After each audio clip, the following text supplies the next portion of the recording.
after 10 whole months, 10 whole chapters, or I guess I should say after 9.5 chapters. No, not 9.5, 8.5. You know, the first chapter being the fact that it started off with something new and then immediately disappointed us after the first couple of pages of what seemed like an awesome series. And then the 8 chapters afterwards, and then this one, which seems like it's going to continue on the trend of what's left of the movie, at least, only to delve into new territory within the first few pages. Kind of like the inverse of Chapter 1, actually. But before I delve into that, 2 things of news I want to go into very quickly. One being the anime for Boruto actually starts soon, and it's going to be airing on Wednesdays. One thing, though, I'm not too psyched about is the fact that we are literally only now getting fresh material. So does that mean that the first couple episodes, of Boruto is actually going to, go the Dragon Ball Super route and just rehash a rehashed movie? Actually, you literally go beyond Dragon Ball Super in that regard, considering their entire arc was already a rehashing. So, yeah. I mean, at least the Dragon Ball Super manga didn't do that. They just skipped the Resurrection of Frieza arc and said, fuck that. But I digress.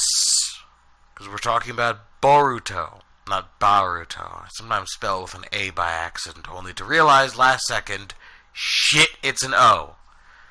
I remember when I did the first review, I actually spelled it wrong in the thumbnail and had to go back and change the entire shit. But enough of that. Actually, no. Before I delve into my second piece of news, let me say I will be reviewing this monthly now that it's new material again. Yay! And it's got some promise, which we'll get into. But the second piece of news I want to get into, speaking of the movie so vehemently, or at least I think that's the word, it's finally, after a year and a half, been dubbed in English. I know it got premiered somewhere slightly earlier this month, but I don't care about that. I probably wouldn't be able to see it. Hell, I have to go to a funeral soon, so my schedule's not the best for premieres. But in March, it will finally be released in Blu-ray and DVD in English.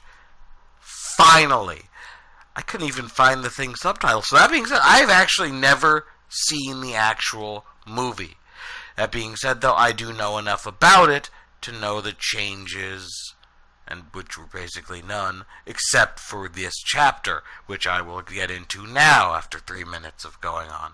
Basically, it seems like it's about to do where the movie's ending, with the whole happy-go-lucky shit, like, we got a new mission, but no, right off the bat, we get something new, which is, I can't pronounce the villain's name, and nor do I want to. Hell, I didn't pronounce it for the last couple months because I didn't review the damn thing. So I'm just going to say, that Kaguya ripoff villain, I'm kidding, he's not a ripoff. I think it was like Momoshiki or something. Either way, that guy, his ghost came back or something, like some Obito shit. And he laid down a prophecy regarding those blue eyes of Boruto's. Bluer than even Naruto's, as even Sarada pointed out. But nonetheless, a prophecy has been set, and as we know, there will be something coming from the from the not so disappointing portion of Chapter 1.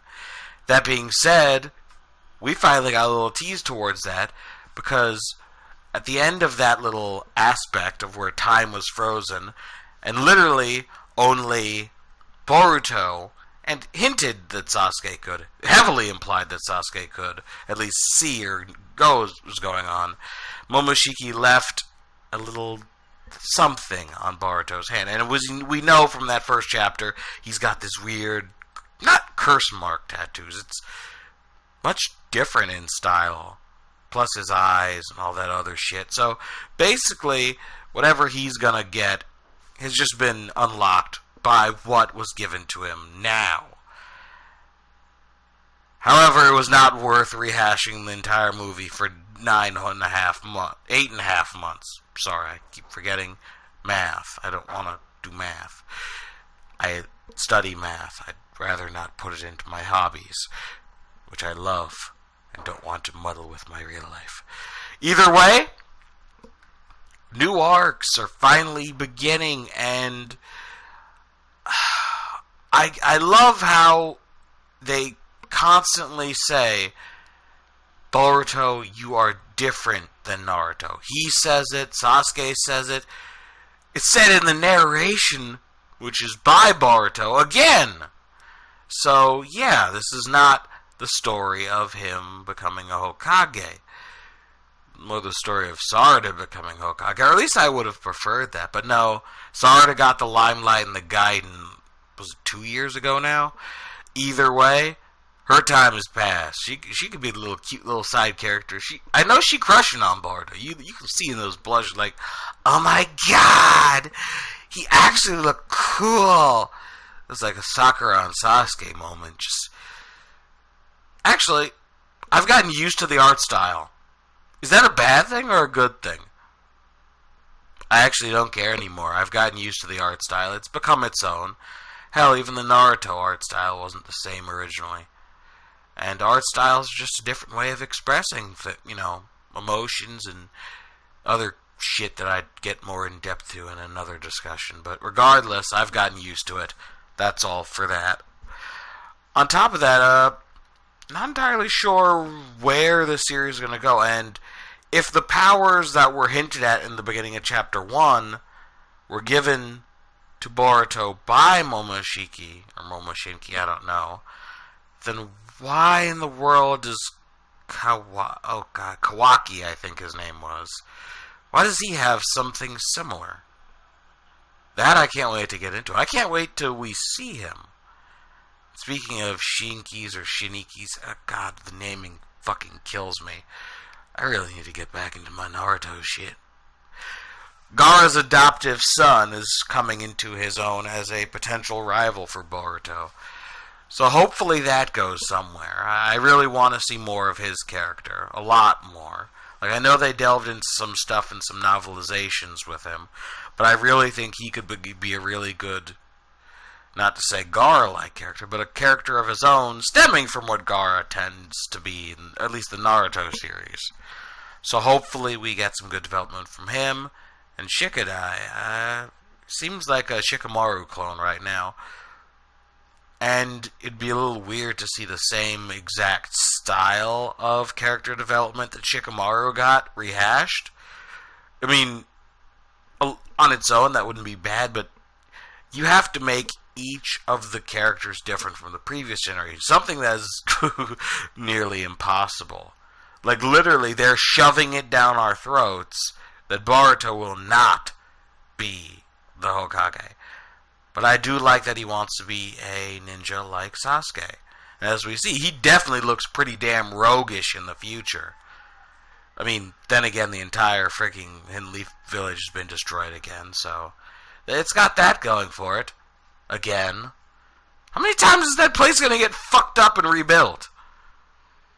We, the world, may never know. It's like licking to the center of a Tootsie Pop.